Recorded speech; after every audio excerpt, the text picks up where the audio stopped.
नमस्कार दोस्तों, मैं सरोज पांडे। आज मैं आपको बताऊंगा शशि माँ का पुनर्जन्म। शशि माँ का जब पुनर्जन्म हुआ, कब हुआ, कहाँ हुआ, उनका पूरा जीवन यानी उनके 2 जन्मों की कहानी मैं आपको बताता हूँ। शशि माँ मेरे लिए मेरी अपनी माँ के समान है, यानी कि थी और आज भी है। शशि माँ का जन्म 1931-32 के आसपास में हुआ था। शशि माँ जब 15 वर्ष की थी, 16 वर्ष की थी, उस समय उनका एक बहुत ही गहरा दोस्त हुआ करता था, जिसको कहा जाए क्लोज फ्रेंड। ये दोनों एक दूसरे को बहुत प्रेम करते थे, शशि माँ और उनका दोस्त। दोनों एक दूसरे से बहुत प्रेम करते थे, लेकिन एक तरह से समझिए कोई बड़ा सा बुखार जैसा हुआ, और उस बुखार में शशि माँ, उस समय उनका नाम शशि था, हम लोग शशि माँ बोलते हैं उनको। शशि माँ का डेथ हो गया 1947 में, यानी तब वो 16 साल की थी। जब शशि माँ का डेथ हो रहा था, वो खुद एक डॉक्टर की बेटी थी, उनकी माँ भी बहुत ही स्ट्रॉन्ग महिला थी। तो माता पिता जीवित रह गए और बेटी को मरना पड़ा, क्योंकि जो उनको बीमारी पकड़ा था वो कुछ बुखार जैसा ही था। पुराने ज़माने में 1950 के आसपास में जब बहुत सारे बच्चे सिर्फ फीवर से मर जाते थे, क्योंकि उन दिनों हॉस्पिटल, दवा, डॉक्टर्स का उतना बढ़िया प्रबंध नहीं था। खैर, जब शशि माँ का डेथ हो रहा था, तो मरने से 5 मिनट पहले उन्होंने अपने दोस्त से कहा कि तुम तो ध्यान करते हो, ध्यान समाधि लगाते हो, जब मैं मर जाऊं तो मुझे दोबारा वापस अपने पास बुला लेना, और तुम शादी मत करना। तो जो शशि माँ का दोस्त थे, उन्होंने कुछ कहा तो नहीं, मतलब वही था, और शशि माँ का डेथ हो गया। 1947 में शशि माँ का डेथ हो गया। उसके बाद अपने मरने के 2 साल के बाद 19 मार्च 1949, 19 मार्च 1949 को उनका जन्म विदेश में हुआ, इंग्लैंड या ऐसे ही कहीं हुआ था। वहाँ इंग्लैंड में उनका जब जन्म हुआ, तब ये दोनों बिछड़ गए।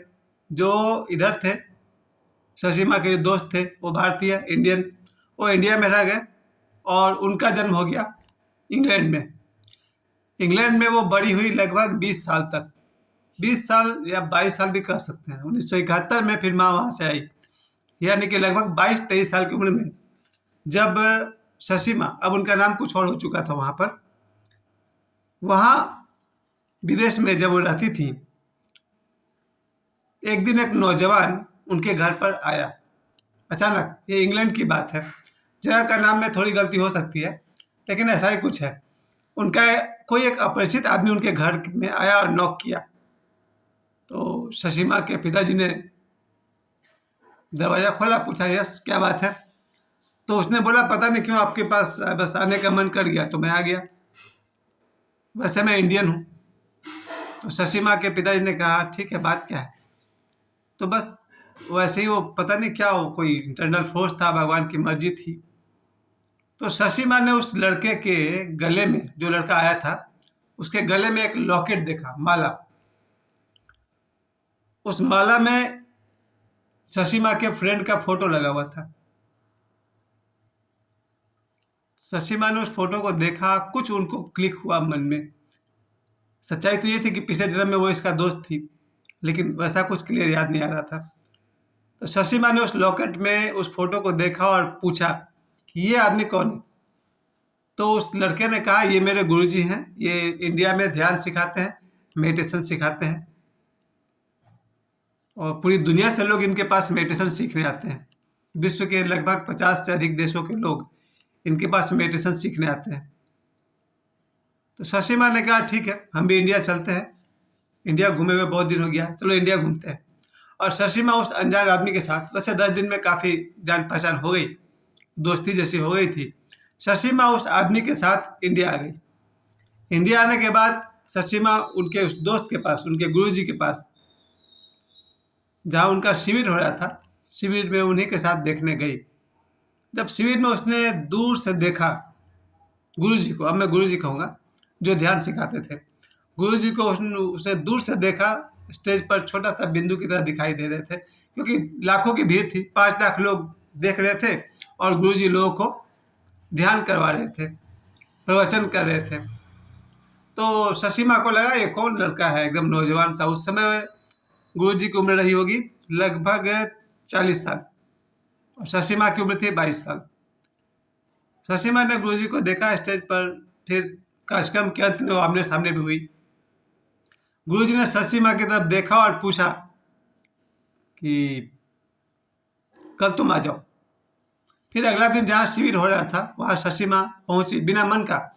शशि माँ को ध्यान करना अच्छा नहीं लगता था, कोई उनको पसंद नहीं था। सब लोग ध्यान कर रहे थे तो बस बैठकर देख रही थी। फिर गुरुजी ने पूछा उसको कि ध्यान नहीं कर रही हो? वो बोले हमको इंटरेस्ट नहीं है और समझ में भी नहीं आता। फिर गुरुजी ने उनकी आंखों में बहुत गौर से देखा, ठीक है कोई बात नहीं। उसके बाद फिर धीरे धीरे शशि माँ को लगने लगा कि इस लड़का को मैं पहले से जानती हूँ। कुछ इंटरनल करेक्शन उसको फील हुआ कि जैसे मैं इस लड़का को जानती हूँ।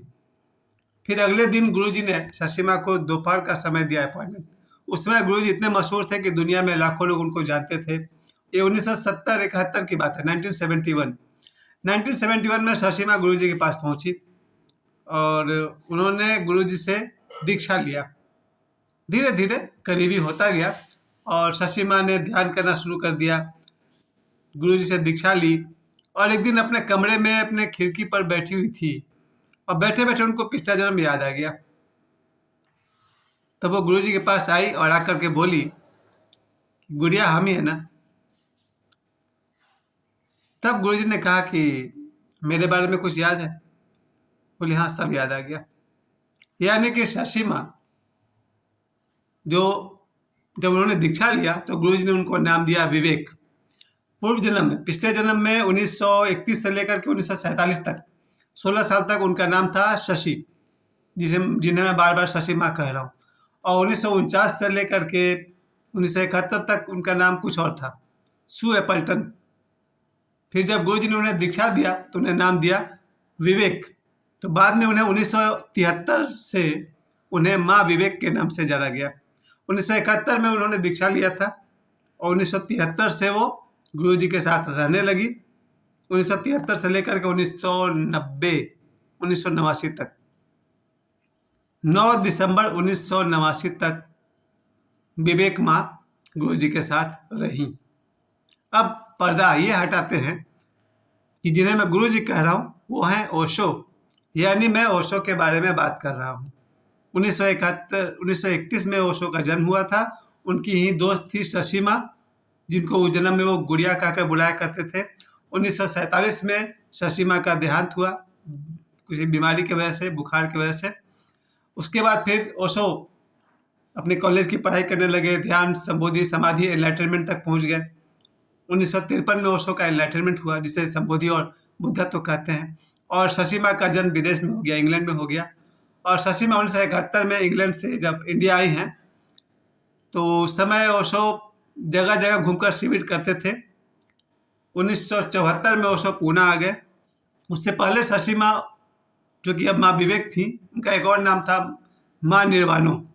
माँ निर्वाणो यानी कि माँ विवेक, ये ओशो की केयर टेकर हो गई। केयर टेकर मतलब ध्यान रखने वाली। और 1974 में ओशो का आश्रम पूना में हो गया, तो पूना के आश्रम से लेकर के अपने जीवन के अंतिम दिन तक शशि माँ यानी कि माँ विवेक, माँ निर्वाणो ओशो का केयर टेकर रही। और 9 दिसंबर 1989 तक, उस समय उनकी उम्र 40 साल थी। 40 वर्ष की उम्र तक विवेक माँ ने ओशो का साथ दिया। ओशो के मरने के 40 दिन पहले, फिर से सुनिए, मैंने भाषा गलत यूज किया। ओशो के शरीर छोड़ने के लिए, ओशो से लोग मरते नहीं हैं, शरीर छोड़ते हैं। ओशो के शरीर छोड़ने के 40 दिन पहले माँ विवेक ने इस संसार को अलविदा कह दिया, यानी कि उन्होंने शरीर छोड़ दिया। माँ विवेक ने शरीर छोड़ दिया। मैं समझ सकता हूँ कि कोई भी भारतीय प्रेम या भारतीय महिलाएं अपने पति से पहले इस दुनिया से जाना पसंद करती हैं। शायद यही किया माँ विवेक ने। ओशो ने शरीर छोड़ा 19 जनवरी 1990 को। उससे 40 दिन पहले 9 दिसंबर 1989 को माँ विवेक ने अपना शरीर छोड़ा।